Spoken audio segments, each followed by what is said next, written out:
আচ্ছা, আজকে আমরা আরেকটা চমৎকার ক্লাসে চলে আসলাম। কোনো কিছু করতে হবে তাহলে আপনি হ্যাভ টু ইউজ করবেন।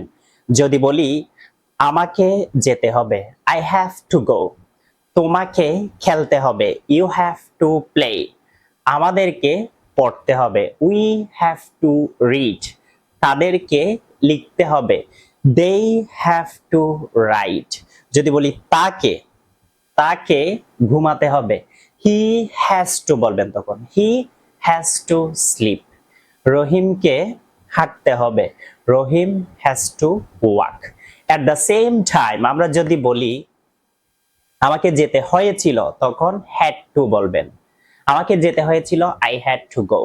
তোমাকে খেলতে হয়েছিল, ইউ হ্যাড টু প্লে। আমাদেরকে পড়তে হয়েছিল, উই হ্যাড টু রিড। তাদেরকে লিখতে হয়েছিল, দে হ্যাড টু রাইট। তাকে ঘুমাতে হয়েছিল, হি হ্যাড টু স্লিপ।